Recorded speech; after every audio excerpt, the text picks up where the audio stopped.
بسم الله الرحمن الرحيم.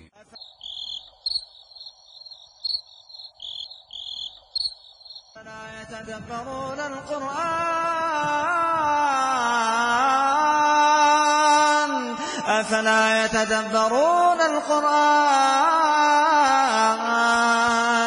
أم على قلوب أقفالها.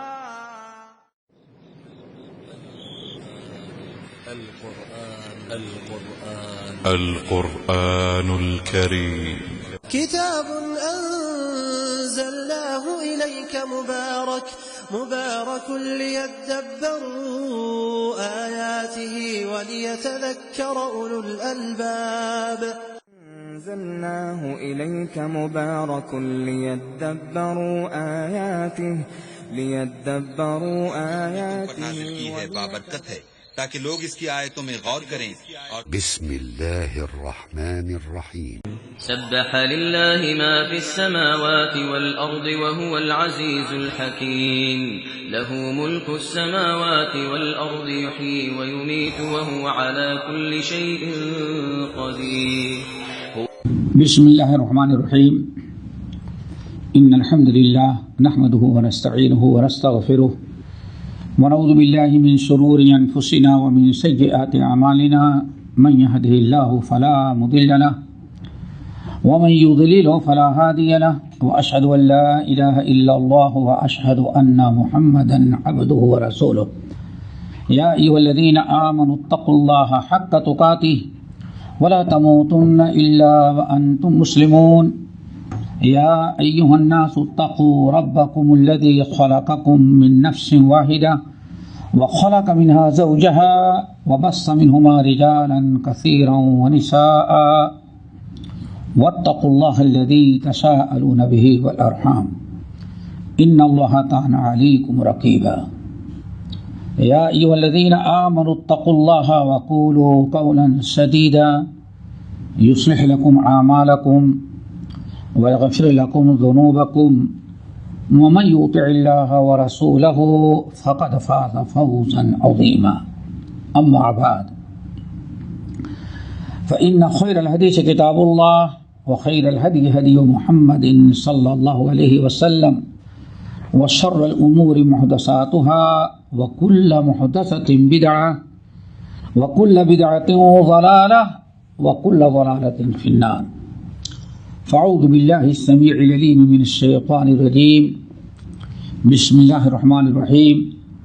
والذين آمنوا بالله ورسله أولئك هم الصديقون والشهداء عند ربهم لهم أجرهم ونورهم والذين كفروا وكذبوا بآياتنا أولئك أصحاب الجحيم. اعلموا أنما الحياة الدنيا لعب ولهو وزينة وتفاخر بينكم وتكاثر في الأموال والأولاد كمثل غيث أعجب الكفار نباته ثم يهيج فتراه مصفرا ثم يكون حطاما وفي الآخرة عذاب شديد ومغفرة من الله ورضوان وما الحياة الدنيا إلا متاع الغرور. سابقوا إلى مغفرة من ربكم وجنة عرضها كعرض السماء والأرض أعدت للذين آمنوا بالله ورسله ذلك فضل الله يؤتيه من يشاء والله ذو الفضل العظيم. ما أصاب من مصيبة في الأرض ولا في أنفسكم إلا في كتاب من قبل أن نبرأها إن ذلك على الله يسير لكي لا تأسوا على ما فاتكم ولا تفرحوا بما آتاكم والله لا يحب كل مختال فخور. محترم حضرات، دینی بھائی اور بہنوں، کل آیت نمبر 18 تک بات پہنچی تھی. آج انشاءاللہ آیت نمبر 19 سے ہم ترجمہ و تفسیر شروع کریں گے سورہ حدید کی. انہی آیات کی اور بہت ممکن ہے اللہ تعالیٰ سے کبھی امید رکھتے ہیں کہ آج انشاءاللہ اس صورت کو پوری کرنے کی ہم کوشش کریں گے. اللہ تعالیٰ توفیق دے اور مدد کرے. رب العالمین نے فرمایا والذین آمنوا باللہ ورسلہ اولئک هم الصدیقون والشہداء عند ربہم لہم اجرہم ونورہم. اور جو لوگ اللہ پر ایمان رکھتے ہیں، رسول کی تصدیق کرتے ہیں، اولئک هم الصدیقون والشہداء، یہی لوگ اللہ تعالیٰ کے نزدیک صدیقین اور شہداء کا مقام اور مرتبہ حاصل کرنے والے لوگ ہیں. دو عمل بتائے گئے ہیں یہاں مین، توحید اور رسالت. والذین آمنوا باللہ و رسلہ، ایمان اور رسالت، توحید باری تعالی اور رسولوں کی رسالت اور نبوت کی تصدیق اور ایمان، تصدیق کرنا اور ایمان لانا. یہاں بظاہر صرف ایمان اور رسالت، توحید اور رسالت پر نجات مل جائے، کسی بھی دیکھیں عمل کا تذکرہ نہیں ہے یہاں، نہ روزے کا، نہ نماز کا، نہ حج کا، نہ زکوٰۃ کا. لیکن فضیلت کتنی، ان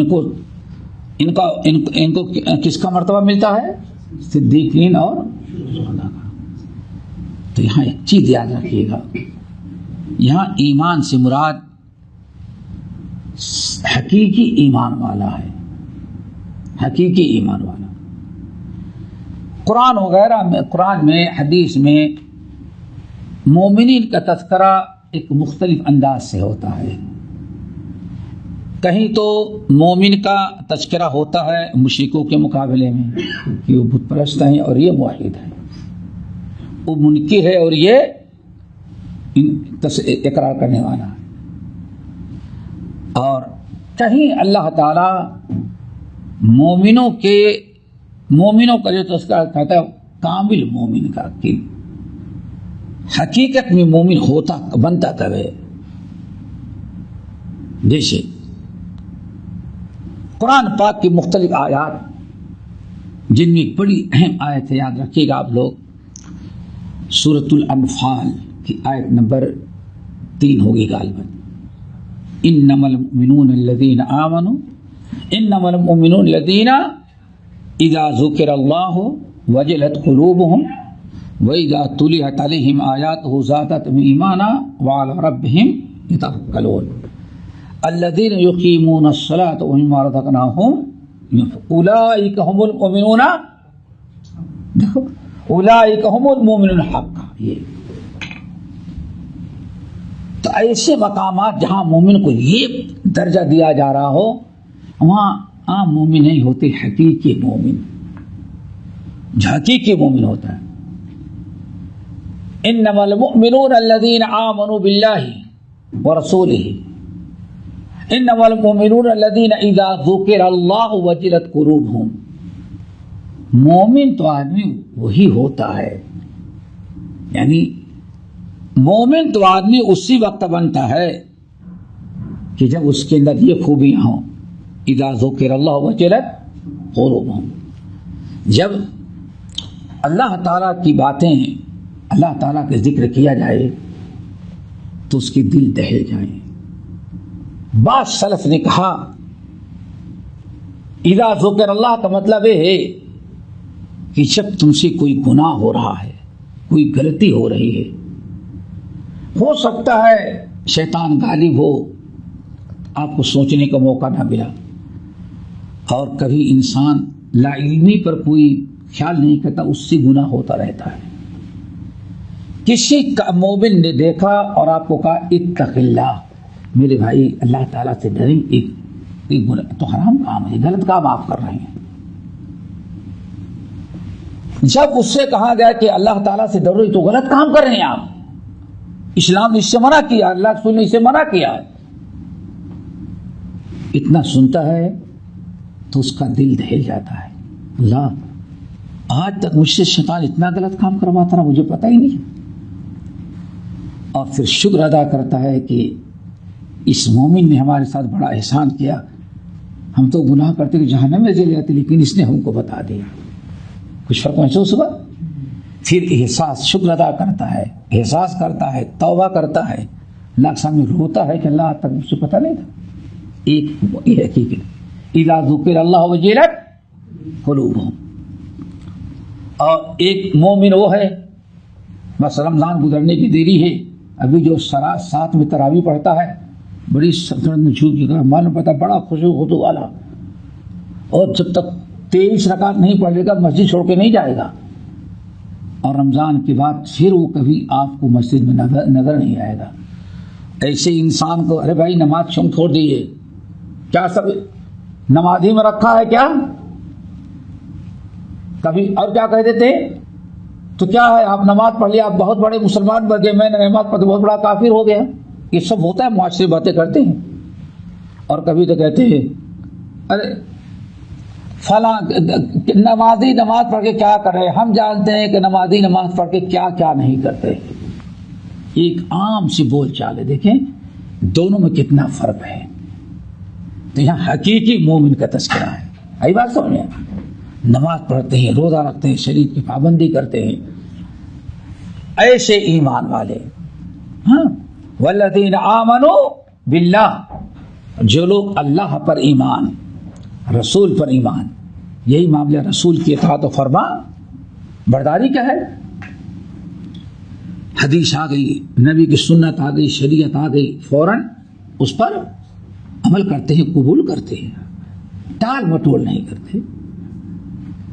وَإِذَا تُلِيَتْ عَلَيْهِمْ آيَاتُهُ زَادَتْهُمْ ایمانا, دین کی باتیں سنتے تو ان کا ایمان بڑھ جاتا ہے. اور کتنے ایسے ہیں کہ رات بات بھر غیبت چغلی دیکھتے رہے, ٹی وی ڈرامے دیکھتے رہے, لیکن 10 منٹ کے لیے درس میں بیٹھنا ان کو بہت بھاری پڑتا ہے. کبھی زبردستی لے کے آ جاؤ تو اسے کارو بدلتا رہتا ہے. اتنی جلدی کیا خیال ہے آپ لوگوں کا؟ جمعے میں باہر پڑھ کے بھاگنے والا ہے, کبھی اندر لے کے آ جاؤ تو سوچتا ہے کہ کتنی جلدی ختم ہو, پھنس گیا ہے. اور ان کو آگے جگہ مل جائے گا, دل بھاگ بھاگ ہو جائے گا. اور نماز باہر پڑھیں تو اس دن ان کا ایمان کیا ہوتا ہے, آج پیچھے رہ گئے. انسان یہ فرق ہوتا ہے, مومنوں میں ایک درجہ نہیں ہے. تو یہاں فرمایا والذین آمنوا, جو لوگ سچے مومن ہیں, اللہ پر ایمان رکھتے ہیں, اللہ کا ڈر, اللہ کا خوف, اللہ کی ناراضگی سے بچتے ہیں, اللہ کو راضی کرنے کی کوشش کرتے ہیں, یہ ہے حقیقی مومن. اسی طرح سے رسول پر ایمان رکھتے ہیں, رسول کی اطاعت کرتے ہیں. جس کے اندر ہے جو ایمان کلمہ گو اس طرح کے ہو جائیں, حقیقی مومن بن جائیں صحیح معنوں میں, تو اللہ فرماتے ہیں یہی لوگ ہیں جن کا شمار صدیقین میں ہوگا اور شہداء میں ہوگا. انبیاء کے بعد سب سے اونچا مقام کس کا ہے؟ صدیقین کا, پھر شہداء کا,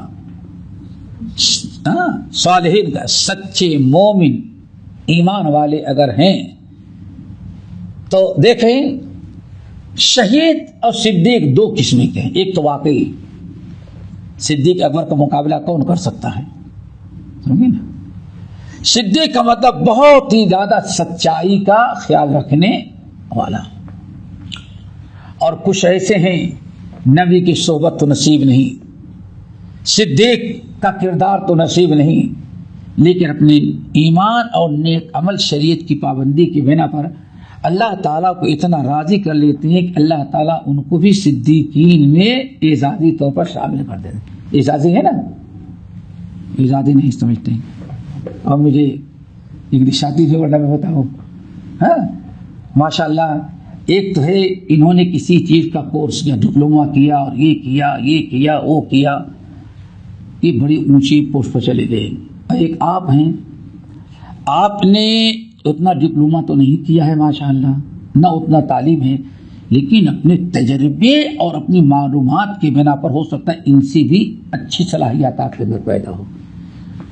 تو اب اگر ان کی کرسی پر ان کے برابر آپ کو بیٹھا دیا جائے اور یہ کہیں کہ بھائی اس نے کہیں کرسی نہیں کیا تو کیا نہیں، ان کے اعزازی طور پر ہوتا ہے نا، اعزازی طور پر ان کو یہ مقام دیا گیا ہے.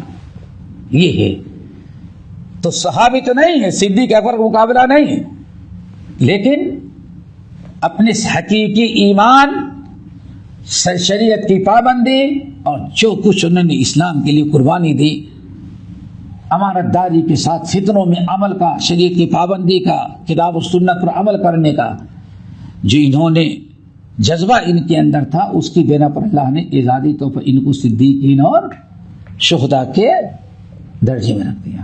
آگے بات سمجھے؟ جیسے سورۃ النساء کی آیت وَمَن يُطِعِ اللَّهَ وَالرَّسُولَ فَأُولَٰئِكَ مَعَ الَّذِينَ أَنْعَمَ اللَّهُ عَلَيْهِم مِّنَ النَّبِيِّينَ وَالصِّدِّيقِينَ وَالشُّهَدَاءِ وَالصَّالِحِينَ وَحَسُنَ أُولَٰئِكَ رَفِيقًا. جو بھی اللہ اس کے رسول کی سچی اطاعت و فرما برداری کرے، دیکھیں تو اللہ ان کے صرف اطیع اللہ و اطیع الرسول پر عمل کرنے کی بنا پر جنت میں کن کو ساتھ رکھے، ان کے ساتھ رکھے گا، یہی اعزازی طور پر. آگے بات سمجھیں، ان ربہم، اپنے رب کے پاس صدیقین شہداء میں سے شمار ہوں گے. لہم اجرہم، ان کے لیے ان کے نیک اعمال کا اجر بھی ملے گا. ونورہم، اللہ تعالیٰ ان کو نور بھی دے گا جو قیامت کے دن نورہم جیسا بین ایدیہم. ٹھیک ہے نا. والذین کفروا وکذبوا بآیاتنا، اور جن لوگوں نے کفر کیا اس کے بالمقابل وکذبوا بآیاتنا، اور ہماری آیات کو جھٹلایا. آیات سے مراد ہمارے احکام، ہمارے رسول، ہماری توحید جھٹلایا. فاولئک اصحاب النار، اولئک اصحاب الجحیم، تو یہ لوگ کہاں جائیں گے؟ جہنم میں جائیں گے. بالکل آیت کا مفہوم سمجھ میں آ گیا.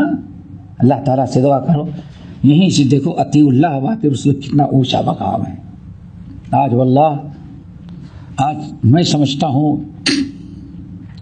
کہ دین دار 80% جو نمازی ہیں نماز تو پڑھ لیتے ہیں، لیکن واقعی کلی طور پر ہر زندگی کے ہر شعبے میں اسلام اور دین قبول کرنے کے لیے تیار نہیں ہوتے.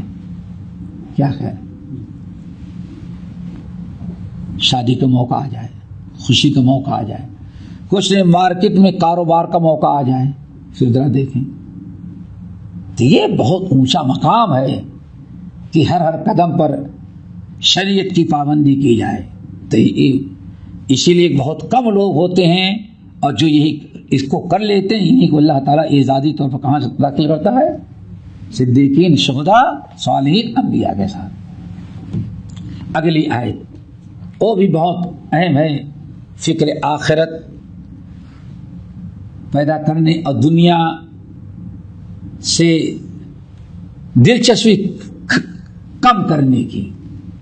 سمجھو پہلے، اور پورے قرآن پاک میں اتنا بہترین انداز کہیں ہے ہی نہیں جو یہاں ہے. علم کو ہے نا، جان لو، سمجھو. انما الحیات الدنیا لعب، دنیا کی زندگی صرف کیا ہے؟ لعب.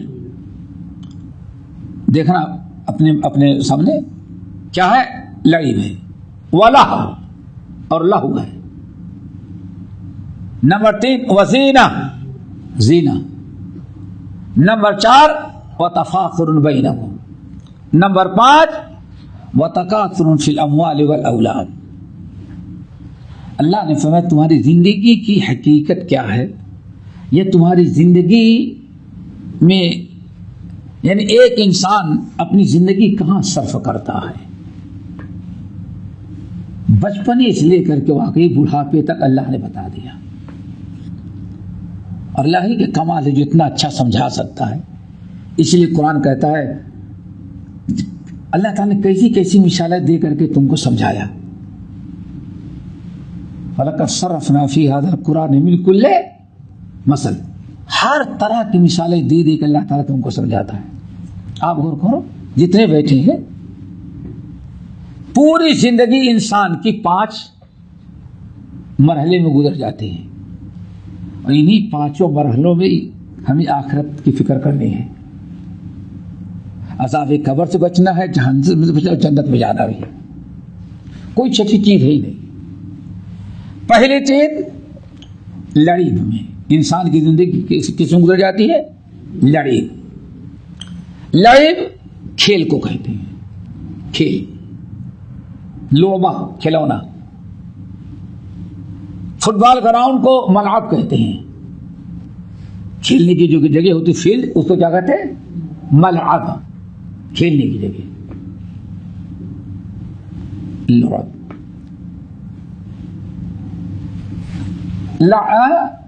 لعب کس کو کہتے ہیں؟ کھیل کود کو. لیکن زندگی میں لعب اس کھیل کو کہتے ہیں جو بلا مقصد کھیلتا ہے انسان، کوئی اس کا مقصد نہیں، ٹائم پاس کرنا، دل لگی کرنا.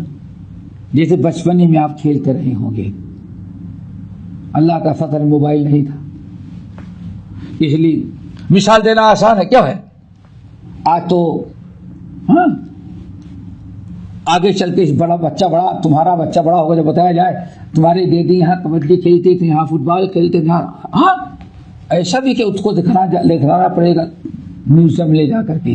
یہ ایسا بھی ہوتا تھا. کیوں؟ آج تو سب کچھ یہاں.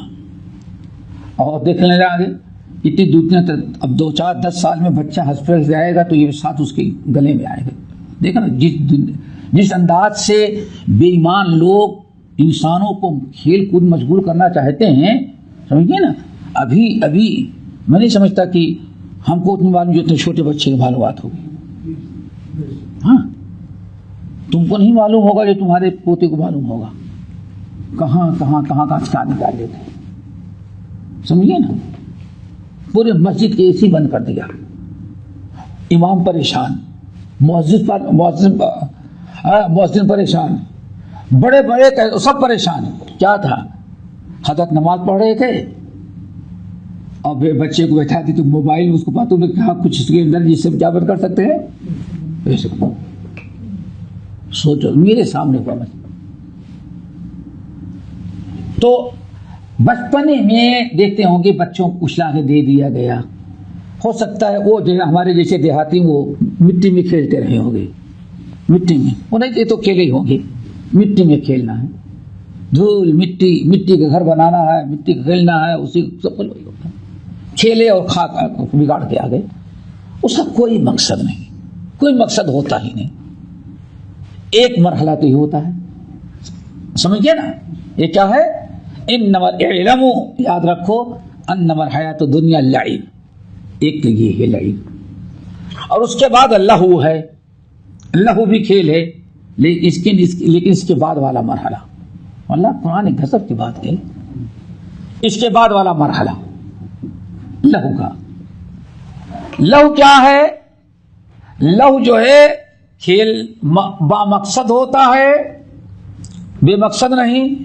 جیسے آپ اپنا سوچیں گے نہیں اس سے بچوں کا دماغ تیز ہوتا ہے نا، صحت بنتی ہے. تو لیکن یہ ایسا کھیل ہے کہ انسان اگر اس کھیل میں مشغول ہوگا تو اس کو اصل مقصد سے یہ کھیل اس کو روک دیتا ہے. نہیں سمجھے؟ فرق نہیں محسوس. لعب جو ہے پہلا مرحلہ، اس میں بچے کے مقصد سے وہ کھیل اس کو روکتا نہیں، بلکہ ماں باپ چاہتے ہیں کہ بچہ یہ کھیلے تاکہ وہ اس میں مشغول ہم دوسرا کام کر لیں. سمجھے نا؟ یہ کیا ہے؟ لعب ہے. اور ایک ہے اس کے بعد والا مرحلہ لہو. کھیلنے کا زمانہ ختم ہو لعب کا. اب ان کا بچہ پڑھنے کے لائق ہو گیا، آپ کا بچہ اسکول جانے لگا. اب اس زمانے میں ایک لہو آتا ہے.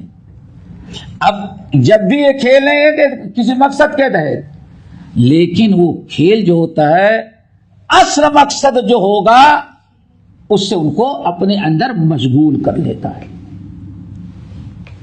جیسے اصل مقصد ہے کہ اذان ہو جانے بعد خطبہ سننا، لیکن صحابہ کرام خطبہ سن رہے تھے، بزنس اعلان ہوا کہ شام سے آ گیا ہے، تو کیا کیا؟ خطبہ چھوڑ کے چلے گئے خرید۔ ہاں، وَإِذَا رَأَوْا تِجَارَةً أَوْ لَهْوًا، دیکھا اس کو کہا جاتا ہے لہو۔ آپ ایسا کھیل جس سے آپ کو دلچسپی ہے کھیلتے ہیں، ہو سکتا ہے کچھ فائدہ بھی ہو، جسمانی طور پر کچھ اور ہو، لیکن آپ کو ایسا کھیلے کہ اصل مقصد سے آپ کو روکے گا۔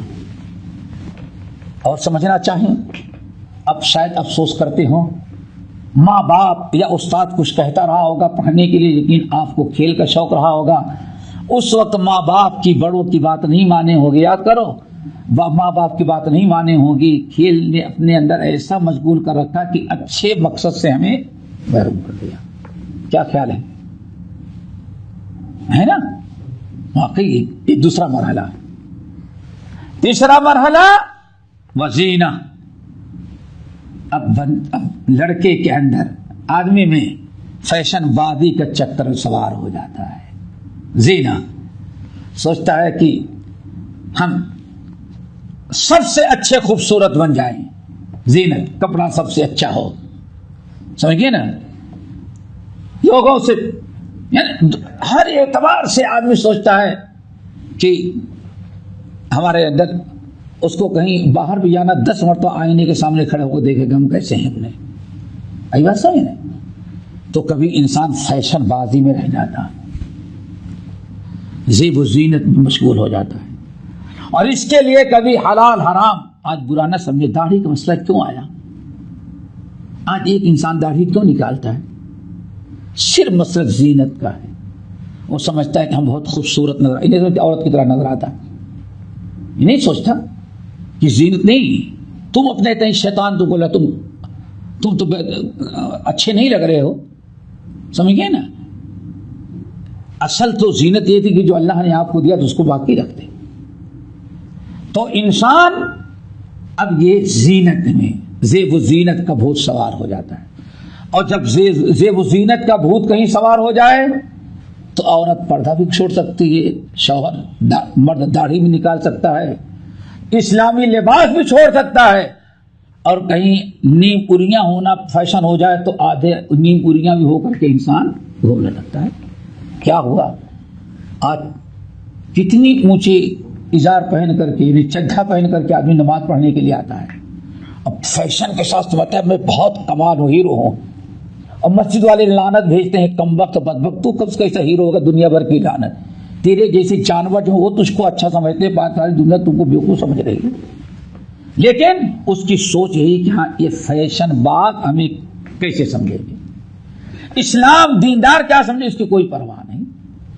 تو یہ جو زندگی ہوتی ہے، اس مرحلے میں انسان بہت کچھ بھلا دیتا ہے، زینت اور فیشن کی چکر، اور تقریباً آج یہ یہاں سے چلے جاؤ ایک روڈ سے دوسرے روڈ تک، مردوں کو کبھی آپ کو بال کٹانا ہو تو ظاہر ڈھونڈنا پڑے گا کہ حلاق کہاں رہتا ہے، اور میڈم کو اگر ضرورت ہو تو پھر طے کرنا پڑتا ہے کہاں جائیں۔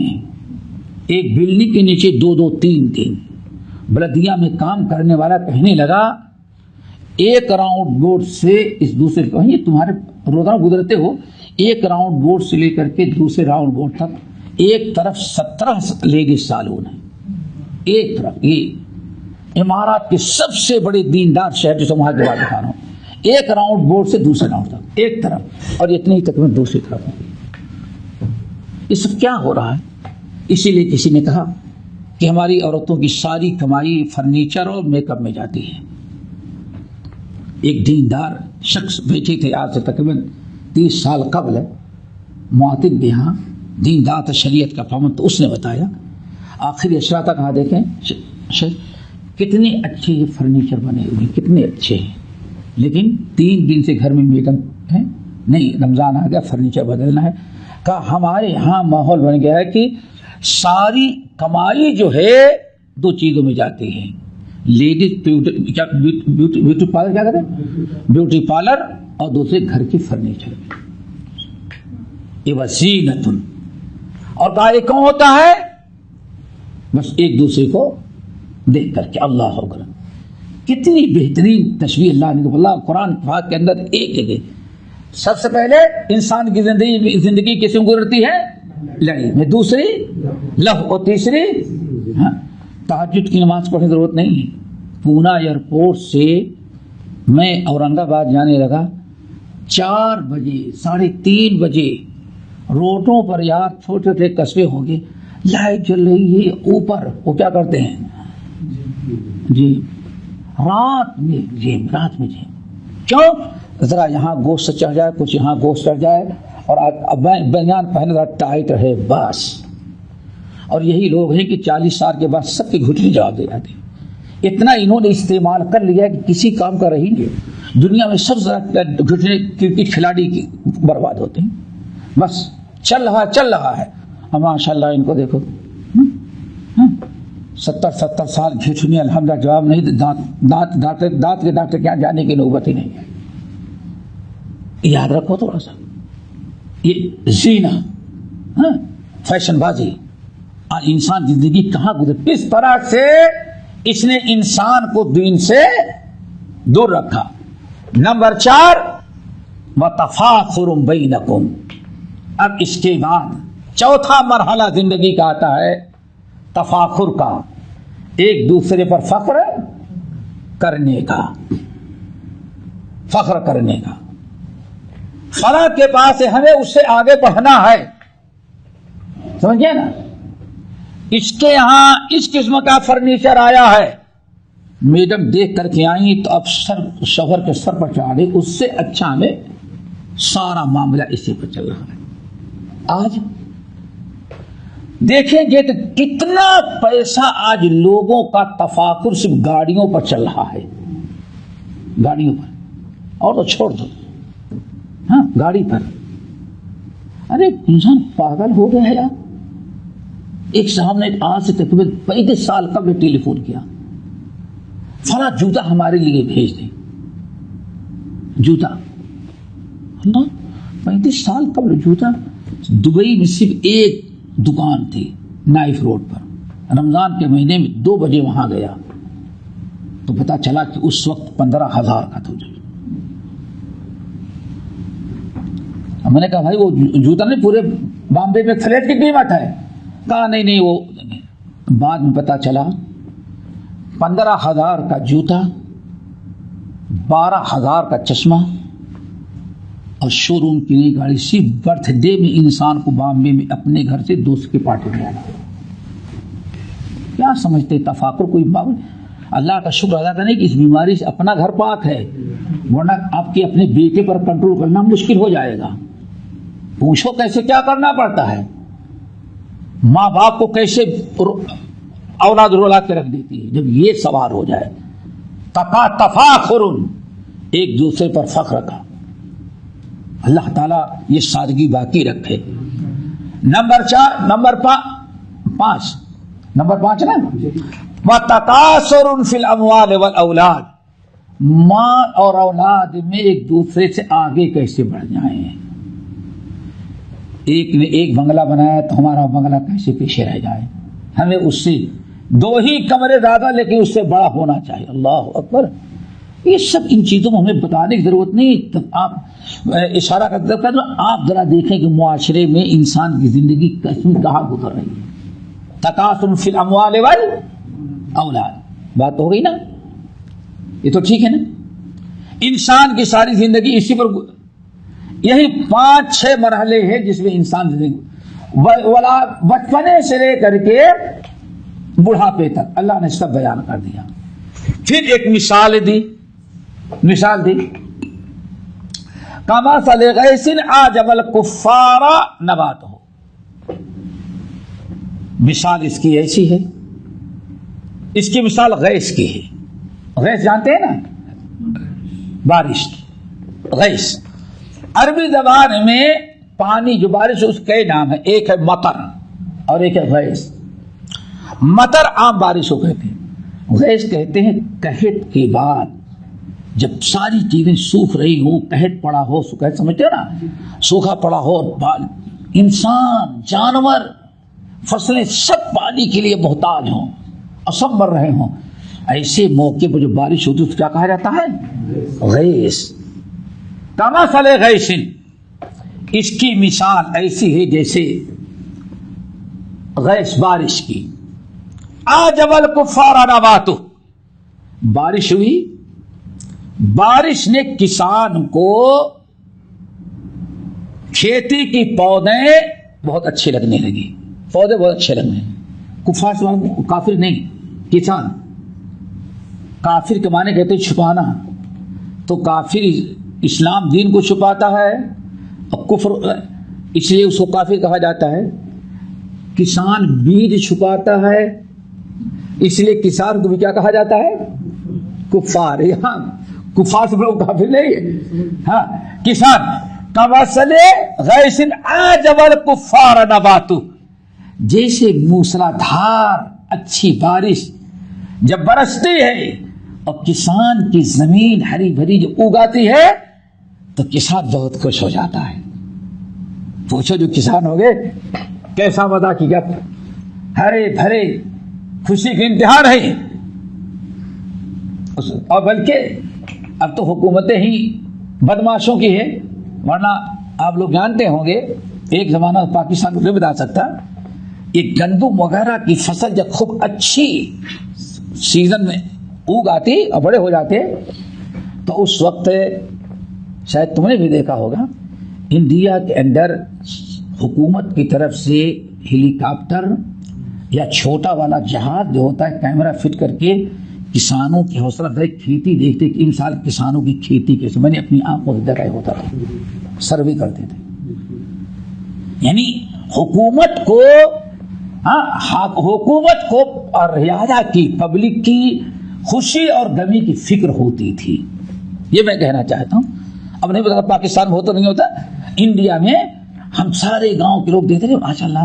اور چھوٹے چھوٹے گاؤں جہاں جہاں فصلیں بالکل نیچے کم چھوٹے، گندم کی فصل مثال کیسی ہو رہی ہے، چنے کی فصل کیسی ہو رہی ہے، اور خاص طور سے ربی والی فصل دیکھتے، بارش والے جو کم دیتے تھے، یہ فصل چونکہ مین فصل یہی اناج اگلنے والی ہوتی تو یہ ہوتی ہے، تو کسان بہت خوش ہوتا ہے.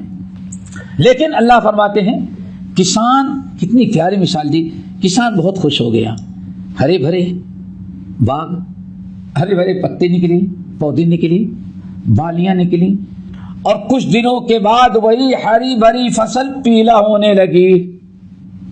کیا ہونے لگی؟ پیلے ہونے لگی. اور پیلے ہونے کے بعد بالکل سوکھ گئی. سوکھ جانے کے بعد سب چچگل میدان، یعنی اناج گھر آیا اور بھوسا جو ہے جانور کے پیٹ میں گیا، زمین ویسے پڑی رہ گئی. جس چیز کو دیکھ کر کے کسان اتنا خوش ہو رہا تھا، چند مہینوں کے بعد اس کا نام نشان مٹ گیا. کیا مثال؟ انسان اسی کھیتی کی مانند، ماں باپ اولاد کو دیکھتے ہیں، چھوٹی ہے بڑی ہے، خوش ہوتے رہتے ہیں، خوش ہوتے رہتے ہیں. انسان جہاں سرا سا بڑا ہوا آئینے میں کھڑے ہو کر اپنی صحت دیکھتا ہے، اپنی خوشحالی دیکھتا ہے. دیکھتے ہی دیکھتے انسان جوان ہوا، کیا جوانی ہے، دیکھتے دیکھتے بوڑھا ہونے لگا. بوڑھا ہونے کیا کرنے کا؟ ڈنڈے پکڑ کے گھٹنے کے سہارے میں چڑھ. اللہ، پھر پتا چلا کہ ساری چیزیں جو زندگی میں گزاری تھی اب کام آنے والی کیا کیا اور بیکار جانے والی کیا کیا. آگے بات سمجھیں؟ ایک مثال دی. انسان اس سے عبرت و نصیحت حاصل کرو. کل من علیہا فان، کل نفس ذائقۃ الموت، سب ختم ہو جائے گا. اس لیے اب غور کرو کہ یہ 5 مرحلے جو زندگی کے ہیں، ان میں زندگی ان مرحلوں سے کتنا فائدہ اٹھا کر کے تم نے آنے والی زندگی کو کامیاب بنانے کی کوشش کی ہے. آگے بات سمجھ. اس لیے اللہ نے آگے کیا فرمایا؟ فِي الْآخِرَةِ عَذَابٌ شَدِيدٌ. یہ تو دنیا کی زندگی تمہاری 5 مرحلے میں تھی، گزر گئی، ٹھیک ہے نا. اور تمہاری مثال کیسے ہے کسان جیسے فصل دے کے خوش ہوا ویسے تم آئینے میں کھڑے ہوئے اپنی جوانی دے کے خوش ہوئے، لیکن دیکھتے دیکھتے بال سفید ہو لگے اور تم بڑی ہوشیاری سے نوچنے لگے یا کلر لیا فارمیسی سے کالا کرنے لگے، لیکن سب کہتے ہیں رے بوڑھا ہو کر کے بھی کالا بنا ہے، ٹانگیں تو جواب دے چکی، اٹھنا بیٹھنا تو سب جواب دے رہا ہے، اپنے آپ کو کہہ رہا ہے کہ میں جوان بنا، لیکن جوان نہیں، دن بدن تیرا بدن کمزور ہوتے یہاں تک کہ مرا قبرستان پڑے، کیا نتیجہ رہا؟ اب بتا وفی الآخرۃ عذاب شدید، لیکن یہی آیت ہے نا، یہ دنیا چھوڑ کر کے جہاں آخرت میں جائے گا وہاں دو چیزیں ہیں بس، اور دونوں چیزوں کا فیصلہ تیری یہ زندگی کرے گی جو 5 مرحلے میں تیری زندگی ہے۔ وہ دو مرحلے کیا ہیں؟ عذاب شدید ومغفرۃ من اللہ ورضوان، بس دو راستے ہیں۔ اب یہ 5 مرحلے جو تیری زندگی کے تھے ان سے فائدہ اٹھا کر کے تو نے نیک اعمال کیا، آخرت کی کھیتی اگر تو نے سوار لیا تب تو مغفرت، تیری مغفرت ہے اور اللہ تعالیٰ کی رضا ہے، تجھے جنت ہے۔ اور اگر یوں ہی زندگی تو نے فیشن بازی، تفاخر، تکاثر، لہو و لعب میں اور مستی میں گزار دیا تو وفی الآخرۃ عذاب شدید، آنکھ بند ہونے کی دیری ہے، دردناک عذاب تیرے سامنے آ جائے گا۔ کیا خیال ہے آپ لوگوں کا؟ ہے نا یہ؟ آج ساری زندگی اسی میں گزری۔ آگے فرمایا وَمَا الْحَيَاةُ الدُّنْيَا إِلَّا مَتَاعُ الْغُرُورِ، میرے بندے دنیا کی زندگی صرف دھوکہ باز یہ سامان ہے، جس کو تو کامیابی سمجھ رہا ہے وہ کوئی کامیابی نہیں جب تک کہ آخرت کی کامیابی حاصل نہ کر لے، ٹھیک ہے نا؟ اس لیے اب تمہارا کام کیا ہے؟ سابقوا الی مغفرۃ من ربکم وجنۃ عرضها کعرض السماء والارض اعدت للذین آمنوا باللہ رسول نہیں رسول، اس لیے میرے بندو دنیا کی زندگی تو دیکھ لیے، اللہ نے دنیا کی زندگی میں سمجھا دی 5 مرحلے ہیں اور آخرت کی زندگی میں 2، جنت یا جہنم۔ اب فیصلہ تیرے ہاتھ میں، اس لیے پھر اللہ کو میرے بندے، اس لیے سابقوا الی مغفرۃ من ربکم، ذرا سبقت کر لے، جلدی جلدی اپنے رب کی مغفرت حاصل کرنے کی کوشش کر لے۔ رب کی مغفرت حاصل کرنے کا مطلب وہ اعمال جلدی جلدی کر لے جن اعمال کے ذریعے تیرے گناہوں کی مغفرت ہو جاتی ہے۔ روزے کے ذریعے مغفرت ہوتی ہے، نماز کے ذریعے مغفرت ہوتی ہے، یہ اعمال اپناؤ۔ صرف بابا کی تعویذ اور بابا کا صرف بیعت کام نہیں آئے گی، ہاں سابقوا الی مغفرۃ وجنۃ، اور اس جنت کو بھی حاصل کرنے کی کوشش کر لے۔ کہاں؟ یہ 5 مرحلے والی زندگی جو ہے، انما الحیاۃ الدنیا لعب ولہو وزینۃ وتفاخر بینکم وتکاثر فی الاموال والأولاد، یہ 5 مرحلے زندگی کے جو ہیں انہی میں ذرا جنت حاصل کرنے کی کوشش کر لے، کوئی اور چانس نہیں ملے گا۔ اس لیے اللہ نے فرمایا جنت بھی کتنی بڑی ہے، کعرض السماء والارض، آسمان و زمینوں کے برابر ہے، اور کس کے لیے تیار کی گئی ہے؟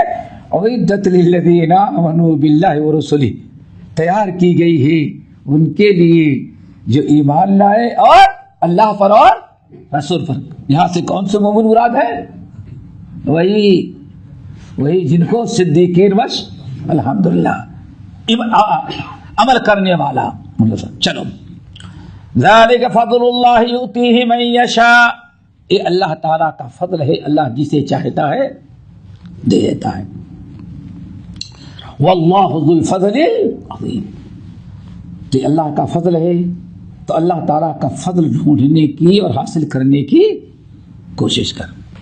ما اصاب من مصیبت فی الارض ولا فی انفسکم، یہاں ایک بہت ہی تسلی کی، اطمینان کی، حوصلہ افزائی کی، انسان کے قلبی سکون کا مسئلہ تقدیر بیان کر دیا اور بڑے پیارے انداز میں اللہ نے سمجھا دیا۔ دیکھو ما اصاب من مصیبت فی الارض، کوئی مصیبت زمین پر آئی، زمین پر زلزلہ، قحط، بہت ساری چیزیں، یہ وبا، ولا فی انفسکم، یا تیری اپنے جسم، تیری ذات پر آئے، تیری جان پر آئے، ہر قسم کی مصیبت دنیا کے اندر بلائیں، مال و دولت اور اپنی صحت تندرستی، اپنی اولاد، اپنی جان پر، سمجھ گئے نا؟ زمین پر یا تیرے جسم پر جتنی بھی مصیبتیں آئے تو سمجھ لینا الا فی کتاب من قبل ان نبرأھا، تو یہ اللہ تعالیٰ نے مصیبت آنے سے پہلے ہی کتاب میں، تقدیر میں تیری لکھ دیا ہے۔ اور کب لکھا ہے؟ زمین اور آسمان کے پیدا ہونے کے 50,000 سال قبل لکھ دیا ہے۔ احتیاط کر، بچ، کوشش کر، علاج معالجہ کر، بچنے کی فکر کر۔ اللہ رب العالمین نے اگر کوئی بلا، کوئی آفت آ جائے تو یہ نہ سمجھو کہ آج کوئی نئی چیز ہے، بھائی اللہ نے ہمارے نصیب میں یہ لکھا تھا۔ کیا خیال ہے؟ واقعی ایک کل کی خبر سن کر کے جو معاملہ ہوا، ہاں کوئی بہت صدمے کی چیز ہے، لیکن واللہ پھر بھی میں سوچا کہ کوئی نئی چیز نہیں، ہاں جیسے ٹیلی فون آیا، کوئی نئی چیز نہیں، کیا کریں گے؟ صدمہ تو ہے، سب کے لیے ہوتا ہے، لیکن اللہ نے یہ فیصلہ تو زمین و آسمان کے پیدا کرنے کے بھی 50,000 سال قبل ہے کہ وبا آئے گی، ایک بلا آئے گی، اور اس میں فلاں فلاں آدمی کو ہمیں موت دینا ہے، بس ختم۔ کیا خیال ہے؟ اب جس کے مقدر میں جو لکھا ہے وہ کر کے رہے گا۔ ہمارا اور آپ کا کام دعا کرنا ہے، تدبیر اختیار کرنا ہے، اور جو اس بلا میں ان کے حق میں دعا کریں، جو وفات پا جاتے ہیں ان کے حق دعائیں مغفرت کریں، اور بس اللہ تعالیٰ ساری احتیاطی تدبیر اپنا لینے کے بعد کس پر فیصلہ؟ اللہ کے ذات پر۔ ان ذالک اللہ یسیر، اور یہ کام اللہ کے لیے بہت ہی آسان ہے۔ کون سا کام؟ یہ تقدیر کا لکھ دینا ہر ایک کا، یہ اللہ کے لیے بہت آسان ہے۔ لکی لا تأسوا علی ما فاتکم، تاکہ تم کو بہت زیادہ صدمہ لے کر کے بیٹھنے جاؤ اس چیز پر جو تمہاری فوت ہو گئی۔ نہیں سمجھے؟ جو تمہاری چیز فوت ہو گئی، ماں ہے، باپ ہے، بھائی، یہ بیوی، یہ بچہ ہے، بیٹا ہے، یا مال دولت ہے، جو چیز تمہاری فوت ہو گئی، کسی مصیبت میں، کسی پریشانی میں گر گئی، تب اس کو صدمہ لے کر کے اپنے رب کو ناراض نہ کرو۔ سوچ لو کہ کوئی بات نہیں، اللہ نے پہلے ہی سے فیصلہ کر رکھا ہے، اللہ بہتر جانتا ہے کہ اس کے حق میں اتنی ہی زندگی کیوں مفید تھی، اللہ تعالیٰ بہتر جانتا ہے۔ اب ہو سکتا ہے کہ اس سے زیادہ زندگی اس کے لیے نقصان دہ ہوتی، اسی لیے اللہ تک کسی ظلم تو نہیں کرتا، اللہ نے چھوڑ دیا، کچھ خبر نہیں کہ آنے والا دن کیسا ہوگا۔ آخر اللہ تجھے بلا تفصیل نہ وعدہ، اللہ میرے اس مسلمان بھائی کو تو وفات دے دیا، جس کی جنازہ پڑھنے دفنے، اللہ لیکن اس کے بعد مجھے کسی فتنے مبتلا نہ کرنا، اللہ جب تک زندہ رکھنا، اسلام پر زندہ رکھنا۔ اس لیے ہمارے بہت سارے سلف جب کوئی انسان مر جاتا کہتے الحمدللہ خاتمہ بالخیر ہو گیا، دنیا کے سارے فتنوں سے بچ گیا۔ امام بخاری جیسے لوگوں نے کیا کہا، اللہم ذاقت علیہ الارض بما رحبت، اللہ ظالموں نے ایسے فتنے مبتلا کر رکھا ہے کہ ہمارے لیے زمین اتنی کشادہ ہے، لیکن ہم جیسے موحد کے لیے زمین تنگ ہو گئی ہے۔ امام بخاری۔ تو اللہ نے کتنی پیاری بات کہی، تاکہ تم افسوس کر کے، صدمہ کر کے بیٹھ نہ جاؤ کسی مصیبت میں۔ وَلَا تَفْرَحُوا بِمَا آتَاكُمْ، اور اللہ جو تم کو دے دیتا ہے مال دولت، صحت تندرستی، حیات زندگی، تو اس پر تم اتراؤ نہیں، فخر نہیں کرو۔ حضرت عبداللہ بن عباس کی بات بہت اچھی ہے، اس کو یاد رکھو۔ کہتے ہیں کتنی اچھی بات کہ مومنو تمہارا ایک بہترین کردار یہ ہے کہ ہر حال میں اللہ کو راضی کرنے کی کوشش کرو، ہر حال میں۔ اگر کسی مصیبت میں ہے، پریشانی میں، تو اس مصیبت پر اللہ تعالیٰ کا فیصلہ سمجھ کر کے صبر کر کے اللہ کو راضی کرو۔ وَرْضَ بِمَا قَسَمَ اللَّهُ لَكَ تَكُنْ أَرْضَ النَّاسِ۔ آگے بات سمجھ نہیں سمجھے؟ اگر تکلیف مصیبت میں ہے، پریشانی میں، تو اللہ کو خوش کرنا کیسے خوش کرنا ہے؟ صبر کر کے. اسی لیے اللہ نے کیا فرمایا؟ فمن رضی فلہ الرضا. جو اللہ تعالیٰ کے فیصلے پر نہ دل کردہ مصیبت اور بلا میں جس مومن نے کہا کوئی بات نہیں اللہ کا فیصلہ تو کیا کر سکتے ہیں, ہم اسی پر خوش ہے کہ اللہ ہمارے نصیب میں ہی لکھا. واللہ اللہ رسول فرماتے جس مومن نے یہ کہہ دیا اللہ بھی اس سے راضی ہو گیا, اللہ اس سے راضی ہو گیا. بڑی پیاری بات عبداللہ بن عباس نے کہا کہ ایمان کا تقاضا ہے کہ مومن ہر حال میں تو اللہ کو راضی کر. اگر آفت بلا مصیبت میں ہے تو اللہ کا فیصلہ سمجھ کر کے تقدیر پر راضی رکھتے ہوئے تم راضی رہو, صبر کرو گے تو تم صبر کر کے اللہ کو راضی کر. ٹھیک ہے نا. اور وَلَا تَفْرَحُوا بِمَا آتَاكُمْ, اور جو اللہ تعالیٰ نے تم کو جو مال دولت خوشحالی دے دی ہے, صحت تندرستی, تو اس پر اتراؤ نہیں بلکہ اس پر اللہ تعالیٰ کا شکر ادا کر کے اللہ کو راضی کر لیں. یہی دو مرحلے ہوتے ہیں جہاں انسان پھسل جاتا ہے. مصیبت میں آتا ہے تو مایوسی کا شکار ہوا, شکوہ شکایت ناراضگی کا اظہار کرنے لگا, اور کبھی کبھار تو پتہ نہیں کفریہ شرکیہ حرکت میں اللہ کو ناراض کیا. اور اگر اللہ تعالیٰ نواز دیتا ہے تو اترانے لگتا ہے, اللہ کو بھول جاتا ہے, وہ حرکتیں کرتا ہے کہ معلوم پڑتا ہے کہ ہم سے بڑا با کمال کوئی ہے نہیں. تو انسان صبر کے بجائے مایوسی شکوہ شکایت میں مبتلا ہو جاتا ہے, اور اگر اللہ تعالیٰ نوازتا ہے تو ناشکری اور غلط کاموں میں. عبداللہ بن عباس کہتے ہیں نہیں, ایمان کا تقاضا دونوں میں اللہ کی رضا حاصل کرنے کی فکر کر. پریشانی مصیبت میں صبر کر کے اللہ کو راضی کر, اور خوشحالی میں اللہ نے جب نوازا ہے نعمتوں سے, صحت تندرستی دیا, مال و دولت, تو اترانے کی وجہ اس پر اللہ تعالیٰ کا شکر ادا کر کے اللہ تعالیٰ کی رضا حاصل کر. واللہ لا يحب كل مختال فخور, اللہ تعالیٰ فخر اور کبر و غرور کرنے والوں کو پسند نہیں کرتا. جو لوگ خود بخیلی کرتے ہیں وَيَأْمُرُونَ النَّاسَ بِالْبُخْلِ, اور لوگوں کو بھی بخیلی کی دعوت دیتے ہیں. ہوتا نا, بہت سارے لوگ روکتے ہیں. اللہ نے فرمایا یہ بہت بدترین مجرم ہے, خود بخیلی اور دوسروں کو بھی بخیلی جیسے برائی کی دعوت دیتا ہے.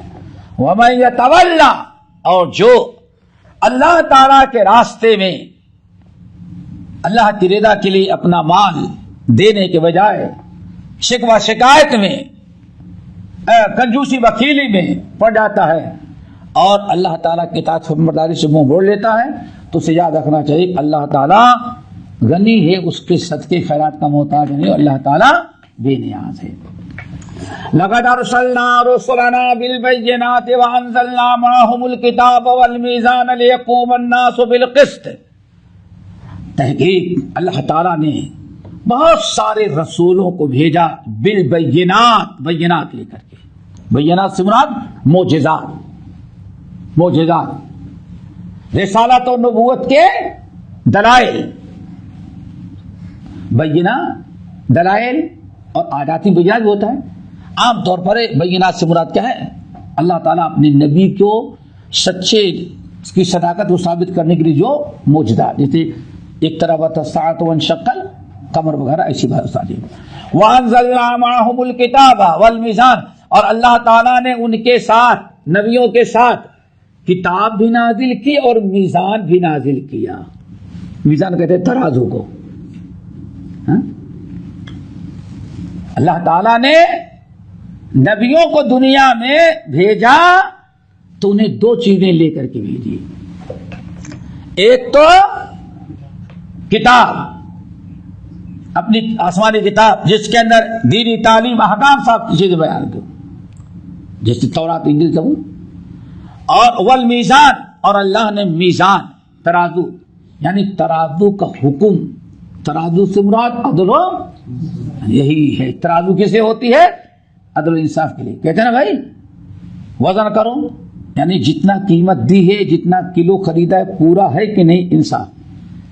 تو اللہ تعالیٰ نے اپنے نبیوں کو جب بھیجا دنیا میں تو دو چیزیں، ایک کتاب جس میں احکام و شریعت ہو، جس سے انسان کی اپنی اصلاح ہو، اور دوسرے میزان جس سے ملک میں زمین پر عدل و انصاف قائم کیا جائے، کسی کے ساتھ زیادتی اور ظلم نہیں ہونا چاہیے، عدل و انصاف۔ یہ اسلام کی بہت بڑی خوبی ہے۔ دیکھو دنیا میں اور کسی کے اندر آج بھی اس گئے گزرے دور میں بھی مسلمان جتنا عدل و انصاف کر لیتا ہے، کہیں شاید دوسری قومیں عدل و انصاف نہیں کر پاتی۔ اور عدل و انصاف کا ایک بہت بڑا باب اور بڑا دروازہ یہی کہ سب سے پہلے انسان اپنے رب کے ساتھ عدل و انصاف کرے، اور عدل و انصاف کا تقاضا یہ ہے کہ اللہ کا حق کائنات میں کسی کو نہ دیا جائے۔ ہر قسم کی عبادت اللہ کا حق ہے، کسی غیر اللہ داتا خواجہ کو نہیں دے سکتا انسان۔ اسی لیے عدل و انصاف کا مقابل کیا اپوزٹ کیا ہوتا ہے؟ ظلم اور زیادتی۔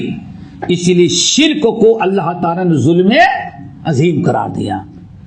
پھر اس کے بعد انسان سب سے بڑا عدل ہے کہ انسان اپنے نفس کے ساتھ عدل کرے۔ کیا مطلب ہے؟ انسان کو اللہ نے عدل اب نفس دیا، ہاتھ پیر جسم دیا، ان کے ساتھ عدل و انصاف ہے کہ ان کو جہنم کی آگ سے بچائے، ان کو تکلیف سے بچائے۔ اب آپ بتائیں دنیا میں کسی انسان نے اپنی انگلی کاٹ دی تو آپ کیا کہیں گے؟ ارے ظالم اپنے اوپر کا ظلم کر ڈالا، تو دوسروں کے ساتھ کیا؟ پتہ چلا کہ انسان اپنے نفس کو کوئی ایسی حرکت کرے اپنے جسم کے ساتھ جو جسم کو نقصان پہنچاتی ہے تو دنیا میں بھی اس کو ظلم کہا جاتا ہے۔ اب اتنا بڑا ظلم کیا ہوگا؟ انسان برائیاں کر کے اپنے نفس کو جہنم میں جلائے۔ پھر اس کے بعد معاشرے میں عدل و انصاف فرمایا لِيَقُومَ النَّاسُ بِالْقِسْطِ، تاکہ لوگ دنیا کے اندر زمین پر عدل و انصاف کے ساتھ قائم رہیں۔ اللہ اکبر۔ لاؤ دنیا کی مذہبی کتابیں اور کہیں کی دکھائے، اسلام میں جو عدل و انصاف کا مقام و مرتبہ ہے، جو تاکید ہے، نبی کی دنیا میں آنے کا ایک بہت بڑا مقصد کیا ہے؟ لوگوں کی ہدایت کے ساتھ عدل و انصاف اور امن برقرار رکھنا۔ اسی لیے چشم اقوام سے مخفی ہے حقیقت تیری، ہے محفل ہستی کو ضرورت تیری۔ سمجھ گئے نا؟ یہ مسلمانوں کو زندہ رکھتی ہے زمانے کو حرارت تیری، اے برکت برکت ارض و سما ہے یہ خلافت تیری۔ انہی آیات کی روشنی میں علامہ اقبال نے کہا تھا انسان مسلمان اس دنیا میں امن و امان کا، عدل و انصاف کا اگر کوئی حق قائم کر سکتا ہے تو مسلمان وہ قوم ہے۔ مسلمانوں کے علاوہ عدل و انصاف اپنوں کے ساتھ کر لے گا لیکن اللہ کے ساتھ شاید نہ کر سکے۔ آئی بات سمجھے؟ ہو گئی بات؟ کتنی چیزیں اتاری ہم نے؟ دو۔ کیا چیز؟ کتاب اور عدل و انصاف، میزان۔ وَأَنزَلْنَا الْحَدِيدَ فِيهِ بَأْسٌ شَدِيدٌ، اور لوہا بھی میں نے اتارا۔ کیا اتارا؟ لوہا۔ فیہ باس شدید، اور اس کے اندر لوگوں کو ڈرانے کا بہت بڑا پاور موجود ہے۔ اللہ نے لوہا اتارا، یعنی تلوار، لاٹھی، ڈنڈا۔ کیوں؟ بہت سارے معاملات ایسے آ جاتے جس کو کہتے ہیں لات کا بھوت باتوں سے نہیں۔ وہاں انسان کو سدا دنیا کا یہ نظام ہے، مجرم جب سمجھانے سے بات نہیں سمجھتا، بات نہیں آتا، تو دنیا میں ہر جگہ اس کو سزا دی جاتی ہے۔ لیکن اسلام نے جو سزا کا نام لیا تو کہتے ہیں اسلام جو ہے ظلم ذاتی غیروں کے ساتھ کرواتا ہے، اور یہ سب کرتے ہیں۔ ہم آپ بھی کرتے ہیں تو ہو جاتے ہیں بدنام، وہ قتل بھی کرتے ہیں تو چرچا نہیں ہوتا۔ وہی سارے لوگوں کے ہاں شکایتیں ہیں۔ دنیا کے ایک بڑا سپر پاور ملک مسلمانوں کے ہاں کہیں اگر کسی کوئی حشیش بیچتا ہوا یا افیون بیچتا ہوا پکڑا گیا اور اس کو سزا دے دی جائے تو پوری کیا ہیومن شور مچاتے ہیں سپر پاور. دیکھو اسلام میں بہت ظلم ہوتا ہے. اور افغان سے قیدیوں کو مرغا بنایا گیا, ہاتھ پیر باندھ کر کے پنٹا وہاں تک لے گئے ہیں. وہ ظلم نہیں تھا, وہ ظلم نہیں تھا. بادشاہ کو جیل میں رکھا, قید رکھا, اور بیٹے کو ذبح کر کے جب 3 دن کے بعد بادشاہ نے کھانا مانگا تو بیٹے کا سر فرائی کر کے دیکھا, یہ آپ کے بیٹے کا گوشت کھائیے. معلوم ہے نا وہ انسانیت سمجھی جائے گی. وہ انسانیت کہتے ہیں, ہم بڑے انسانیت کے لفظ. اسلام نے تو کبھی ایسے نہیں کیا, لیکن بس وہی ہے کہ اسلام کو بدنام کرنے کا معاملہ. دیکھو کہ اب تو کبھی ظالمی چیز ہے, ڈاکو, چور, شیطان, ظالم.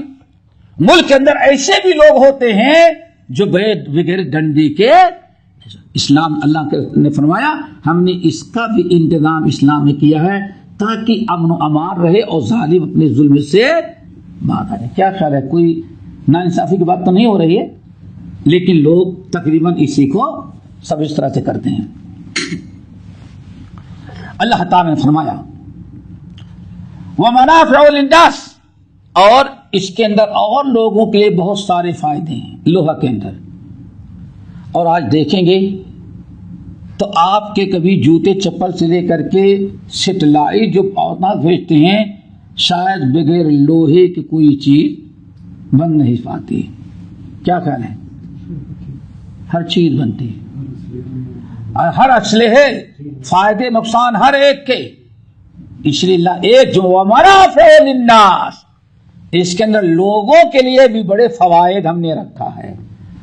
وَلِيَعْلَمَ اللَّهُ مَن يَنصُرُهُ, اور اللہ تعالیٰ سب حکم اس لیے دیا تاکہ اللہ تعالیٰ دیکھ لے کہ اللہ کی مدد کرنے کے لیے اللہ کے دین کی اور اللہ کے رسول کی مدد بغیر دیکھے کرنے والا کون ہے. یعنی اللہ کو دیکھا تو نہیں, لیکن اللہ کا حکم ہے کہ ہاں اسلام کی مدد کرو, رسول کی مدد کرو. اب کون اللہ تعالیٰ کی مدد کرنے کے لیے تیار ہوتا ہے؟ اللہ تعالیٰ ایک امتحان لے رہے ہیں. ان اللہ قوی عزیز. ویسے اللہ تعالیٰ کو کسی کی ضرورت نہیں, اللہ خود بڑا قوی اور غالب حکمت والا ہے. لیکن اللہ تعالیٰ آپ لوگوں کو یہ دین کی مدد کرنے کا, رسول کی مدد کرنے کا, مسجدیں بنانے کا, مومنوں کی مدد کرنے کا حکم اس لیے دیتا ہے تاکہ اس کے ذریعے اللہ تعالیٰ تم کو اجر و ثواب کا مستحق بنا دے. ورنہ اللہ تعالیٰ کو تمہاری مدد کی ضرورت. ان اللہ قوی عزیز, اللہ تو بڑی طاقت والا ہے, اس کو کسی کی مدد کی ضرورت نہیں. لیکن اللہ مدد کے لیے اس لیے کہتا ہے تاکہ اس کے ذریعے تمہیں چانس مل جائے نیکی اکٹھا کرنے کا. آگئی بات سمجھیں, چلو. وَلَقَدْ أَرْسَلْنَا نُوحًا وَإِبْرَاهِيمَ وَجَعَلْنَا فِي ذُرِّيَّتِهِمَا النُّبُوَّةَ, اور تحقیق کہ ہم نے بھیجا. اوپر اللہ نے فرمایا ایک اصول بیان کیا, ہم نے بہت سارے رسولوں کو بھیجا بالبینات اور کتاب لے کر کے, معجزات اور کتاب و میزان لے کر کے بھیجا. ٹھیک ہے نا. اب انہی رسولوں میں سے 2 کا تذکرہ کیا. وَلَقَدْ أَرْسَلْنَا نُوحًا, اور ہم نے بھیجا حضرت نوح کو رسول بنا کر کے, وَإِبْرَاهِيمَ, اور ابراہیم کو, وَجَعَلْنَا فِي ذُرِّيَّتِهِمَا النُّبُوَّةَ, پھر انہی دونوں کی نسل میں ہم نے نبوت کا جال بچھایا, لاکھوں نبی پیدا کر دیے. ہاں, اور آخری نبی محمد صلی اللہ علیہ وسلم.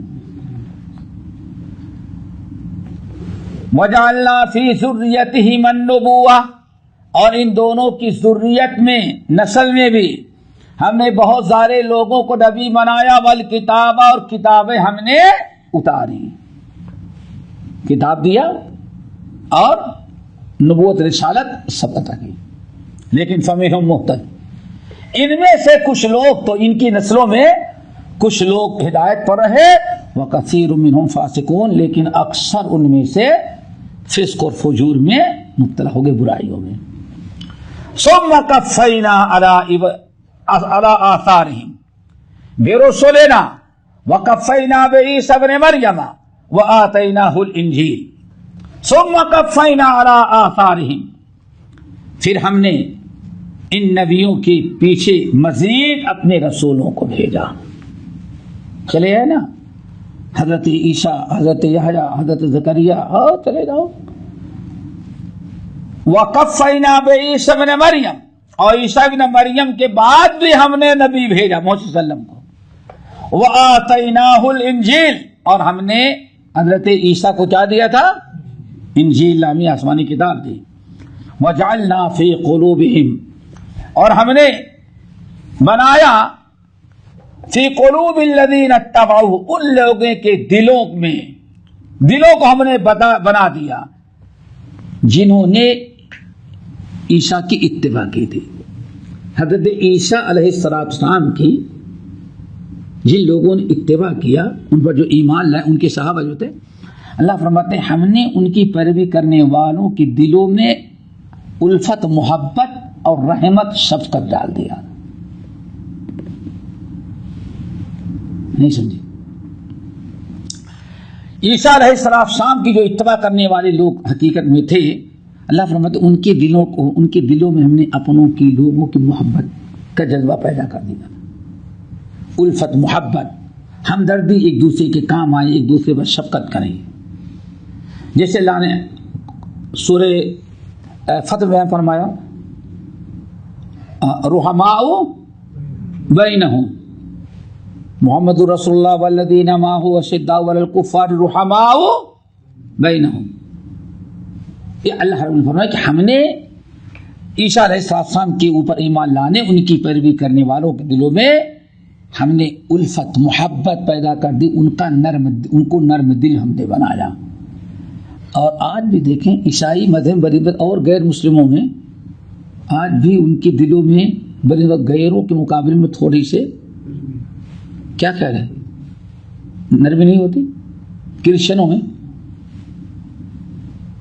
کتنے بھی بگڑے ہوں، لیکن عیسیٰ علیہ السلام سے اگر وہ جڑے ہوئے ہیں، کچھ تعلیمات رکھتے ہیں، تو آج بھی دنیا میں مسلمانوں کے بعد تقریباً اللہ کی مخلوق پر رحم و کرم کرنے کا سب سے زیادہ جذبہ مسلمانوں کے بعد جو ہوگا کس کے اندر ہو؟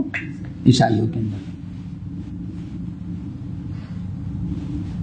کہیں پریشان ہو، کوئی پڑا ہوا ہو زخمی، سب دور سے چلے جائیں گے، لیکن عیسائی دیکھے گا تو اگر صحیح معنوں میں عیسائی تو پھیل جاتا ہے. اور مسلمانوں نے الحمدللہ دنیا کو دکھا دیا. اپنوں کے ساتھ بھی کرونا میں ماں مرتی ہے تو بچہ دروازہ بند کر کے بھگ جاتا ہے محلہ چھوڑ کر کے، نہیں ہم کو بھی کرونا پیچھا کر لے، مجائے کم وقت. ایسی ماں کو بھی مسلمانوں ہی نے اٹھایا. آ رہے رپورٹ ہے نا، میں نے کہا 10-20 کیس تو ایسے آ گئے، پتہ نہیں اور کتنا کیس ہوگا. تو مسلمانوں کے اندر انسانیت اور شفقت و محبت جو ہے اسلام کی برکت ہے. اور مسلمانوں کے بعد اگر کسی کو نصیب ہے تو عیسائیوں کے. وَرَهْبَانِيَةً ابْتَدَعُوهَا، اور ہم نے رہبانیت جو انہوں نے ایجاد کیا، کس نے؟ عیسائیوں نے. ہم نے ان کو رہبانیت کا حکم نہیں دیا تھا، ہم نے تو ان پر جو چیز فرض کر دی اِلَّا ابْتِغَاءَ رِضْوَانِ اللَّهِ، کہ ہر وقت ہر جگہ اللہ تعالیٰ کی رضا اور خوشنودی حاصل کرنے کی کوشش کرنا. ہم نے رہبانیت اختیار کرنے کا حکم نہیں دیا تھا.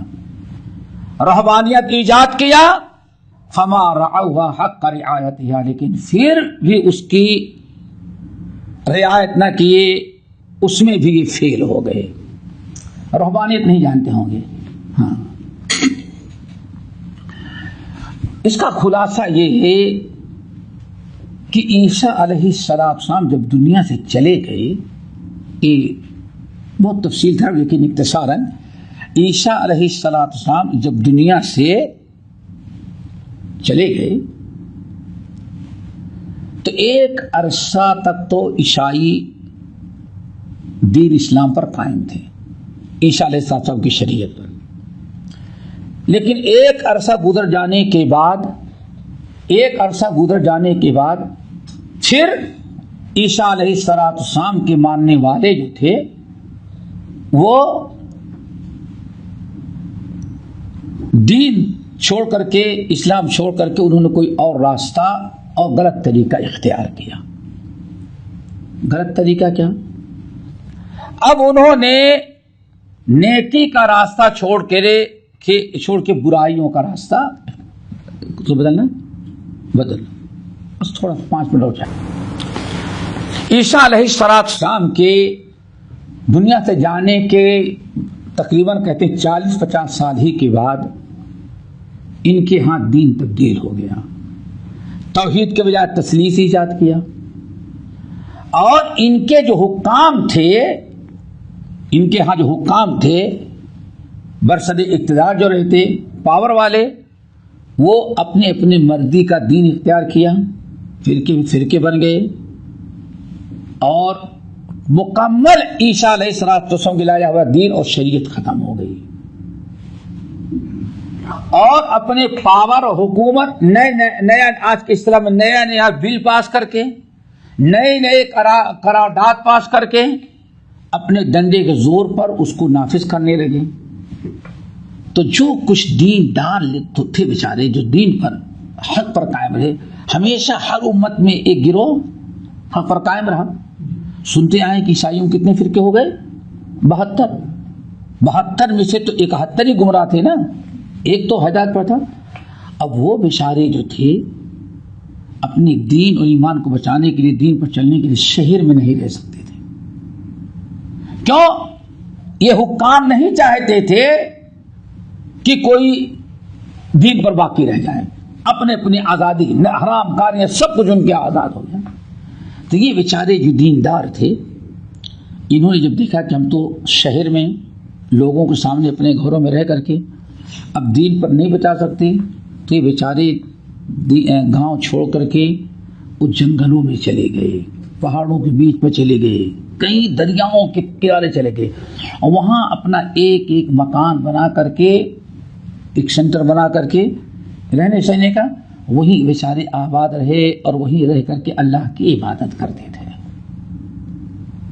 تاکہ ان کے ظلم سے بچ سکے۔ اس کو کہا جاتا ہے رہبانیت۔ آئی بات سمجھیں؟ رہبانیت۔ اللہ نے فرمایا اچھا پھر یہ رہبانیت تو اختیار کی، لیکن کچھ دن کے بعد اس میں بھی اتنے منکرات ہونے لگے، حرام کاریاں، منکرات دیکھتے ہوں گے۔ ان کے ہاں سب سے بڑا ادب منکرات کا، اور طرح طرح کی بدعات۔ اب وہ بیچارے شریعت کو چھوڑ کر کے بہت ساری حلال چیزوں کو حرام کر لینا، بہت ساری حرام چیزوں کو حلال کر لینا، اور طرح طرح کی بدعات، اللہ اس سے راضی، اللہ اس سے راضی، سب انہوں نے دین کے نام پر کرنا شروع کر دیا۔ تو نہ دین شہر میں رہ گیا، نہ ان کے خانقاہوں میں۔ فرق اتنا تھا کہ وہ اپنے آپ کو دین پر سمجھ کر کے جو کچھ کرتے تھے اللہ تعالیٰ کی رضا کے لیے کرتے تھے۔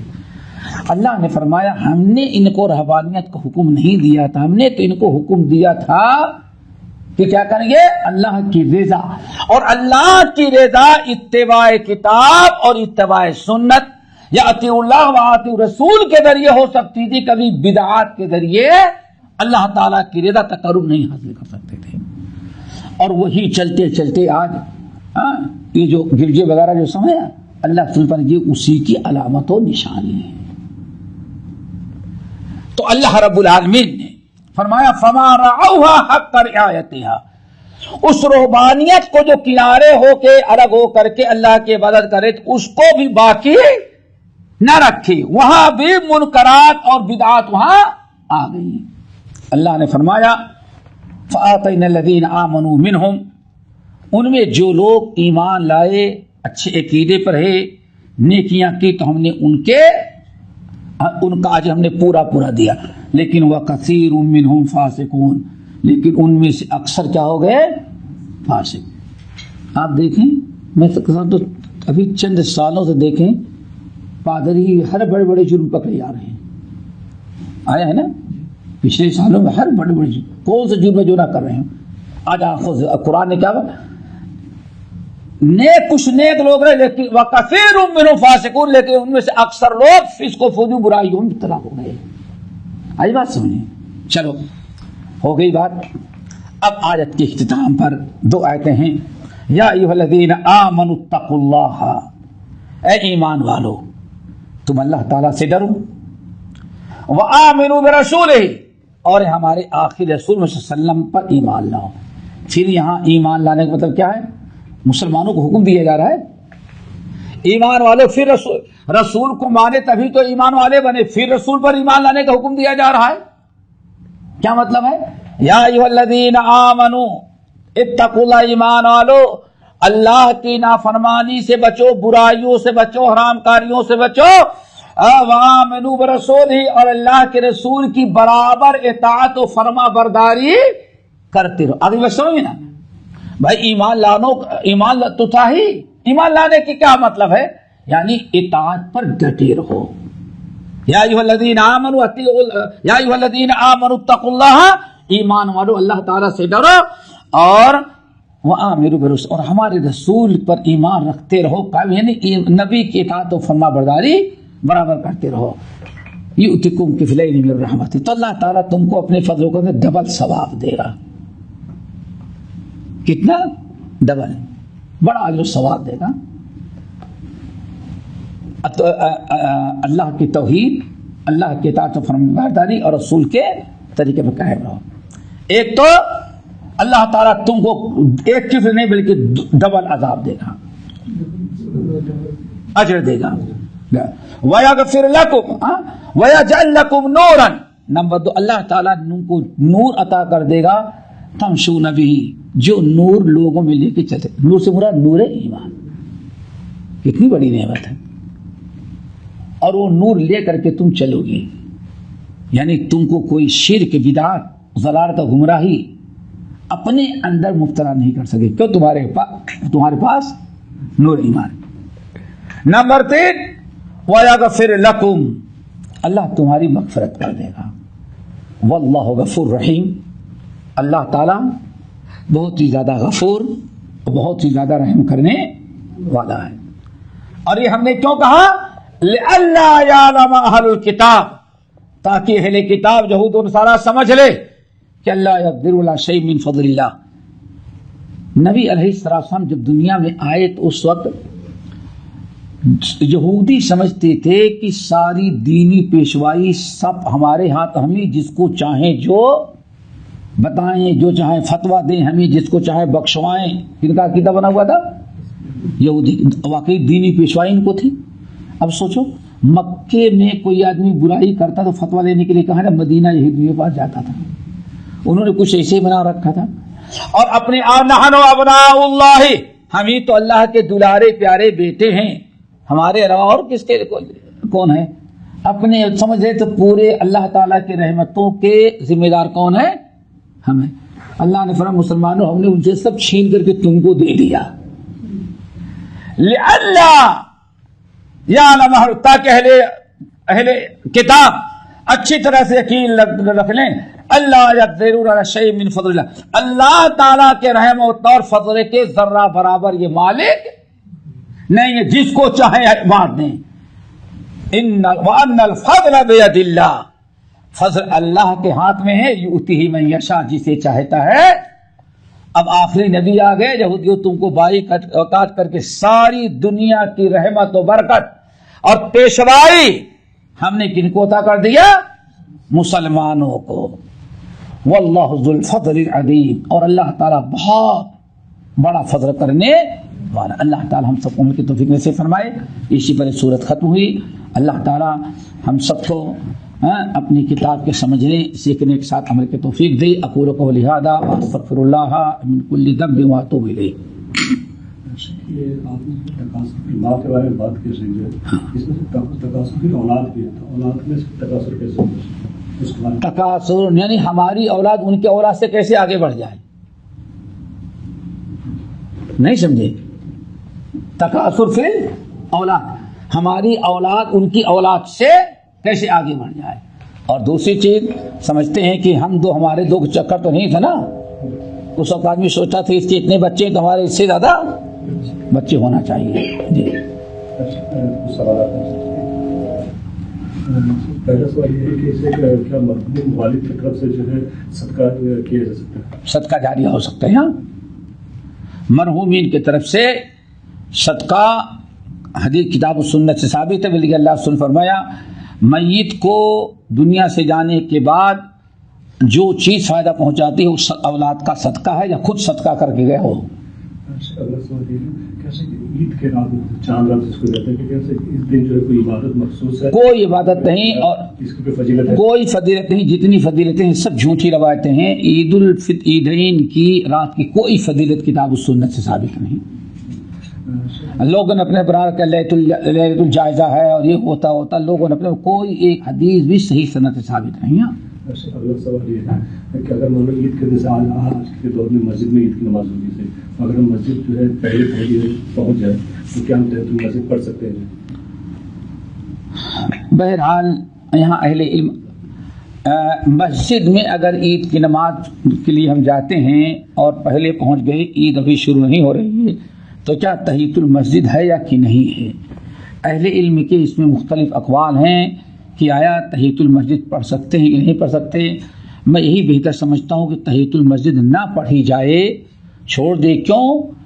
جہالت کا زمانہ ہے. اگر لوگ تحیۃ المسجد پڑھنے لگیں تو نادان لوگ سمجھ جائیں کہ ہاں عید کے پہلے بھی سنت ہے, حالانکہ عید کے پہلے کوئی سنت نہیں ہے. اس لیے بہتر ہے آپ بیٹھ جائیں, نہ پڑھیں. آپ اس وقت نماز کی نیت سے نہیں کہ بھائی عید کی نماز پڑھیں, عیدگاہ سمجھے گئے. جی حرام کھانے والوں کے اللہ کوئی دعا قبول نہیں کرتا. ہاں, تو اس صورت میں کیسے اس کی دعا قبول؟ حلال کھائے قبول ہوگی.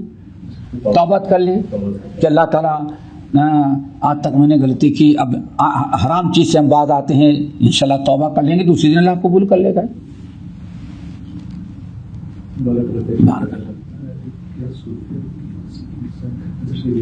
کیا صوفیت کی اصل عیسائی رہبانیت سے ہے؟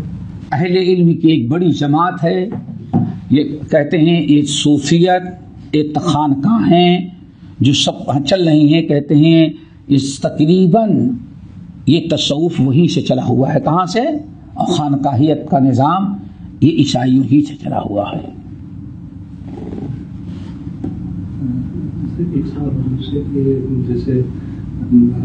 جیسے اوقات اس پہ بھی نماز ممنوع ہوتا ہے, تو کیسے یہ سیب چیز جو ہے مسجد حرم میں یہ چیز لاگو ہوگی؟ مسجد حرم کے اندر کوئی اعتبار نہیں کیا جائے گا انشاءاللہ. بارک اللہ. ہمارے چینل کو سبسکرائب کیجیے اور بیل آئیکن کو دبانا نہ بھولیے تاکہ آپ کو نئی ویڈیو برابر ملتی رہیں. لائک اور شیئر کرنا نہ بھولیے.